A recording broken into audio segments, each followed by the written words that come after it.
Mga katropa, alam mo ba na ang DWDD 1134 kHz AFP radio ay ang opisyal na radio station ng sandatahang lakas ng Pilipinas na binubuo ng Army, Navy at Air Force na siyang maghahatid sa inyo ng mga balita mula sa ating Armed Forces at iba pang impormasyon. Mga katropa, hanapin at ilike kami sa Facebook, Twitter at YouTube. DWDD AFP Radio, ang boses ng Kawal Pilipino.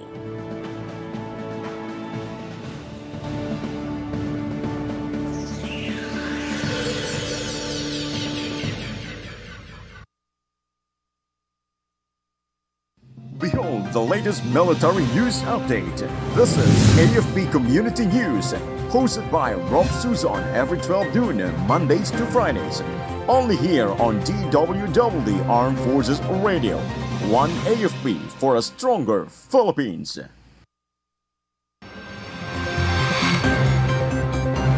AFP Chief expresses gratitude to PBBM for guidance at mid-year command conference. AFP launches campaign against fake news on West Philippine Sea. Dole says PBBM's foreign trips generates around 200,000 jobs.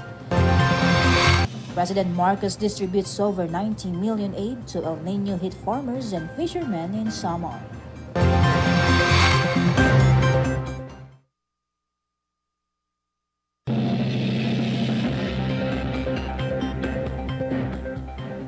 Good day everyone, as well to our troops that come Pamilya Ginaldo, Quezon City. Today is Friday, July 5, and we will bring you the latest news from the armed forces and other information around the Philippines. I am Rofh Suzon for AFP Community News. DWDD Armed Forces News. For the brief overview of our stories, the Armed Forces of the Philippines Chief of Staff General Romeo Browner Jr. expressed gratitude for the guidance provided by President Ferdinand Marcos Jr. to the military during the mid-year command conference at Campo Aguinaldo, Quezon City yesterday. In his address, he stated that the directives given by the President will steer the military's plans and programs for the future. The Chief Executive also assured that the AFP will align its efforts to fulfill its mission with the President's vision of a safe and peaceful nation. Moreover, General Browner emphasized the AFP's dedication in enhancing military strategies and tactics to effectively address the internal and external threats. DWDD Armed Forces News. President Ferdinand Marcos Jr. praised the bravery of the armed forces of the Philippines in combating local insurgency and defending national territory during the AFP's mid-year command conference. He pledged continued support, especially in cybersecurity efforts, led by AFP Chief of Staff General Romeo Browner Jr. The conference featured the updates from ground commanders and an overview of exercise Balikata 39-2024. He also emphasized the AFP's commitment in enhancing strategies to address internal and external threats, aligning with the President's vision for a secure and peaceful nation. Armed Forces Radio Report. On the other line, let's hear from Jai about government grants 4 million pesos livelihood assistance to former rebels in Cagayan Valley. As Rofh, 200 former rebels received livelihood assistance through a fuel retailing project worth 4 million pesos in Cagayan Valley. This initiative happened with the support of the Cagayan Valley Regional Task Force to End Local Communist Armed Conflict and Department of Labor and Employment, Isabela. The project established fuel stations in the barangays of Buyusan, Ibuhan, and Macuyaco, benefiting residents in remote areas. Captain Mark Anthony Capilloc, Civil Military Operations Officer of the 95th Infantry Battalion, stated that the beneficiaries are from the 8 people's organizations led by former rebels. This is Jai reporting for AFP Community News, one AFP for a stronger Philippines. Thank you so much, Jai. DWDD Armed Forces. Alarmed by the surge of fake news on social media regarding the West Philippine Sea, the Armed Forces of the Philippines is intensifying its battle against disinformation. AFP Chief of Staff General Romeo Browner Jr. announced the new initiative, Communication Plan or Complan Mulat or Awake, aimed at countering false narratives that undermine the Philippines' efforts to challenge China's illegal claims. Complan Mulat, unveiled after a mid-year command conference with President Ferdinand Marcos Jr., seeks to bolster the transparency, counter disinformation, and enhance the public awareness of the Philippines' rights in the region. The program's theme is Ours is, Our Rights, Our Future.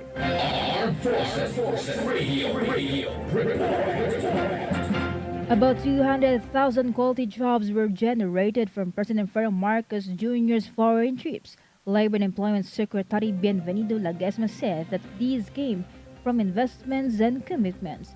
The DOLA chief also noted that the country's employment and other employment rate have improved. PBBM visited Brunei, Vietnam, Australia, Germany, Czech Republic, United States, and Singapore this year.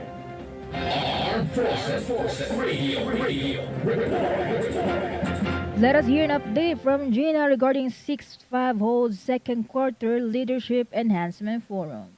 Rofh, the 6th Field Artillery Deadly Accurate Battalion conducted its second quarter Leadership Enhancement Forum at Camp Siongco, Awang Maguindanao del Norte, themed Empowering the Non-Commissioned Officers Strategies for Success.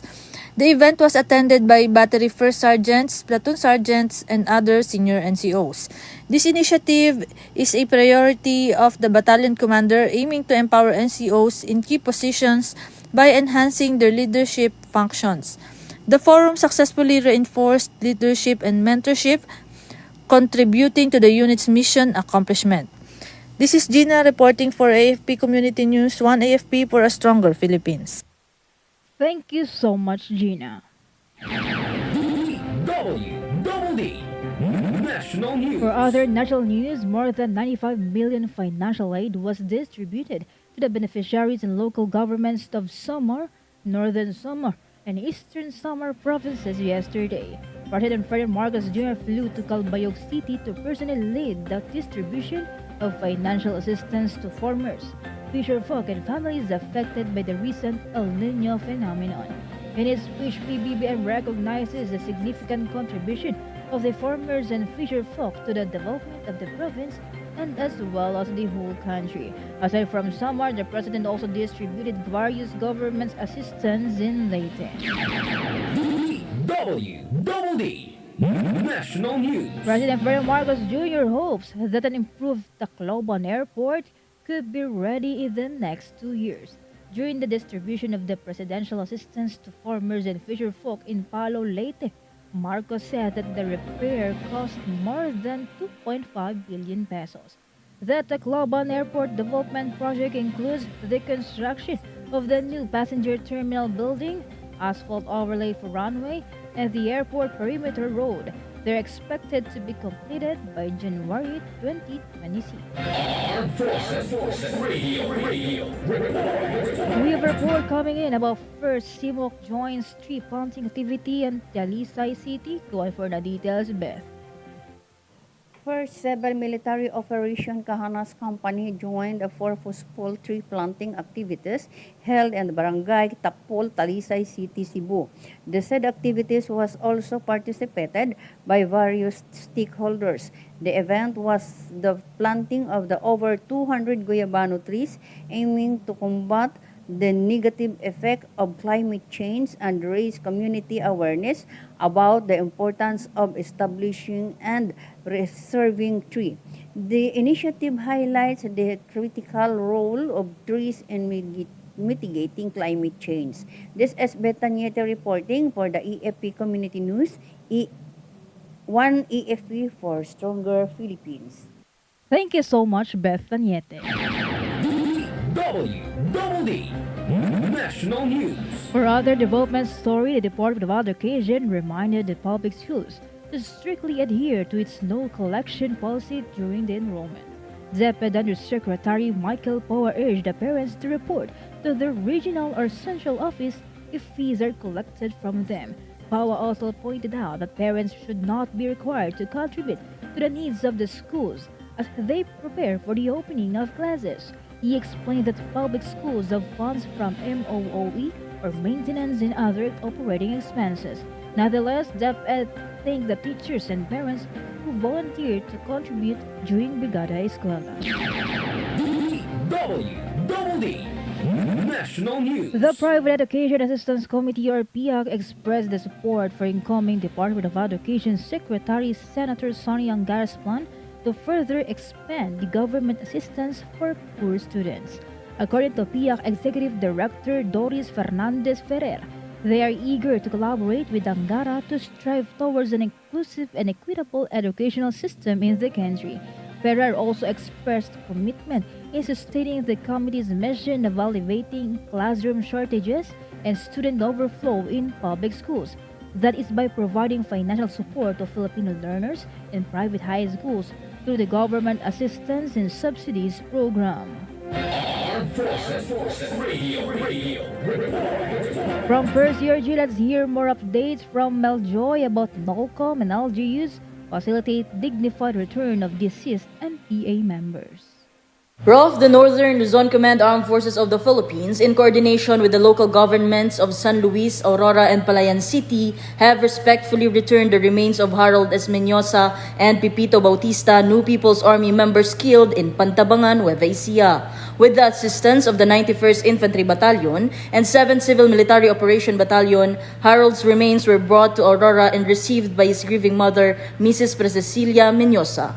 Meanwhile, Mayor Veandre Nicole J. Cuevas and City Task Force to End Local Communist Armed Conflict ensured Pepito Bautista's return to his home in Palayan City. The Northern Luzon Command Armed Forces of the Philippines remains dedicated to supporting affected families and educating the public about the benefits of the Enhanced Comprehensive Local Integration Program for the remaining communist terrorist group members who choose to surrender peacefully and start anew.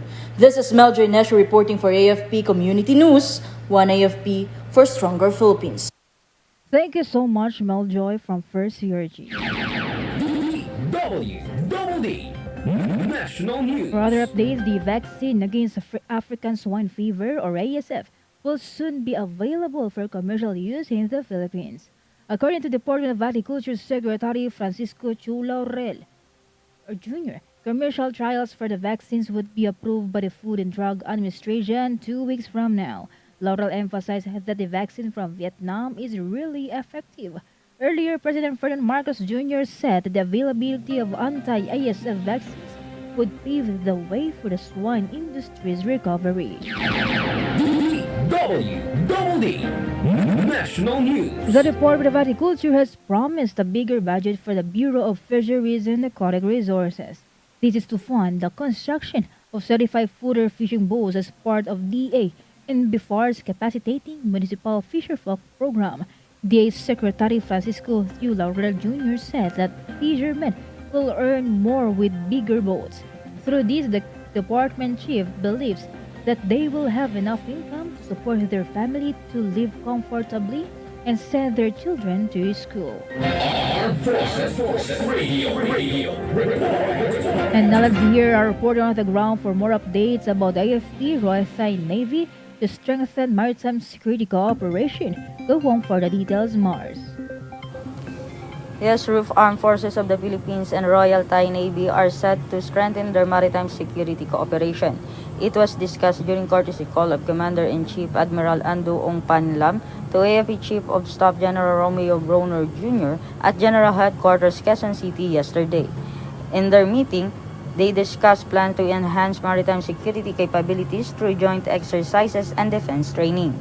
This collaboration is grounded in the 1997 Philippine-Thailand Memorandum of Understanding on Military Cooperation. Moreover, both parties reaffirmed their commitment to a rules-based international order, emphasizing the importance of stability and peace in Southeast Asia. This is Mars reporting for AFP Community News, 1 AFP for a Stronger Philippines. Thank you so much, Mars. DWDD National News. Thailand Prime Minister Sretha Thavisit is expected to visit the Philippines this year. According to Thailand Foreign Affairs Minister Maris Sangiampongsa, the Prime Minister will be meeting with President Ferdinand Marcos Jr. The two leaders are set to discuss bilateral relations of the two countries and to address the important issues such as transnational crime. Sangiampongsa met with his counterpart, Foreign Affairs Secretary Enrique Manalo yesterday. DWDD National News. Justice Secretary Jesus Crispin Remulla has guaranteed the filing of cases in the investigation of the Philippine offshore gaming operations or Pogo Hub in Bamban, Tarlac. Remulla said that no one will be spared from the investigations and heads will roll once they find probable cause to do so. The DOJ is set to conduct the first preliminary investigation today. Last month, the Presidential Anti-Organized Crime Commission and the Philippine National Police Criminal Investigation and Detection Group filed a complaint against suspended Bamban Tarlac Mayor Alice Guo and other personalities for alleged human trafficking in connection to the raided Pogo Hub in her municipality. Armed Forces Radio Report. Let us hear some information from Ella Mercado about PRO4A scores a high number of accomplishment in Calabarzon area. Thank you very much. The Calabarzon PNP arrested 1,861 most wanted persons on its campaign against criminalities from the period of January to June 2024. That's according to PNP Region 4A Regional Director, Police Brigadier General Paul Kenneth Lucas. Some of the arrested individuals were involved in serious crimes which include murder, homicide, rape, theft, robbery, and kidnapping, while the 3,994 categorized as other wanted persons were violators of different ordinances implemented within the jurisdiction of Region 4. In the information published by the authorities, the capture of the aforementioned individuals is the result of their intensive intelligence operation, surveillance, raids, warrant checks, and database searches through National Police Clearance System and collaboration with other government agencies with a purpose of ensuring the safety of the communities. Police Brigadier General Lucas said the police approach underscores their commitment to maintain public safety and upholding the rule of law within the Calabarzon region.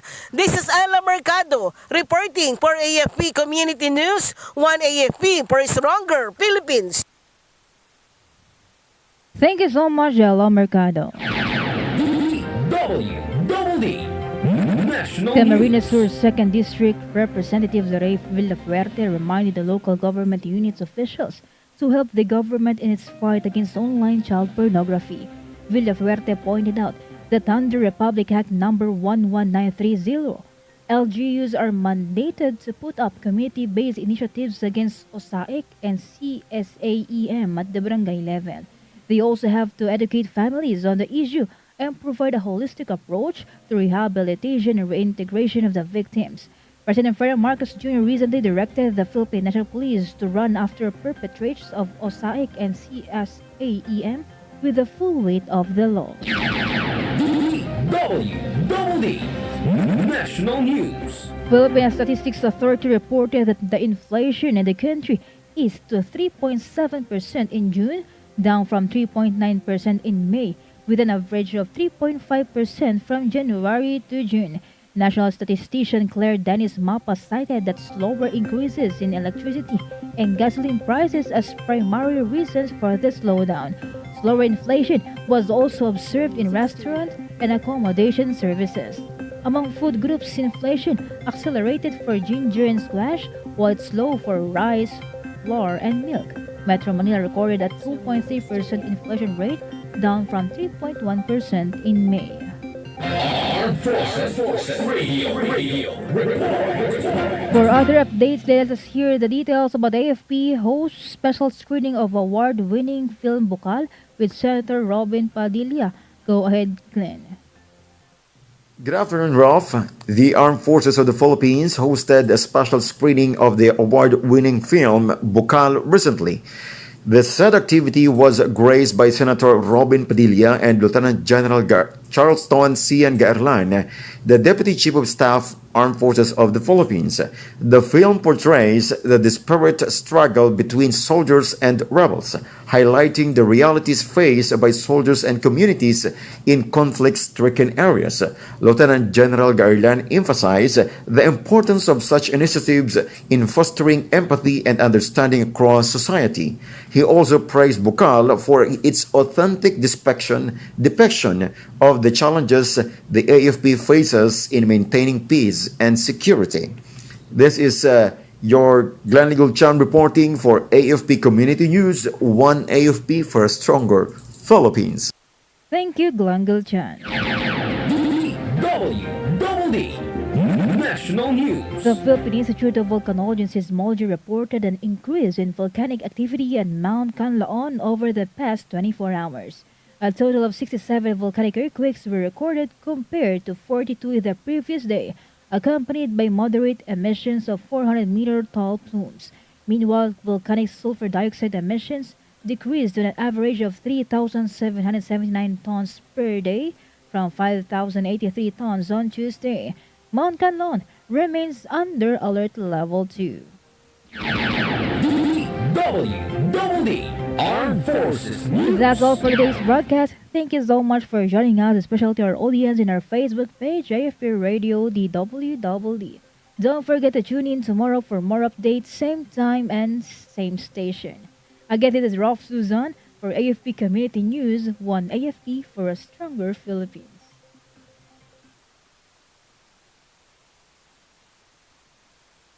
Kayo ay nakatutok sa DWDD AFP Radio. Kami po ay kasapi ng KBP, Kapisanan ng mga Broadcaster ng Pilipinas.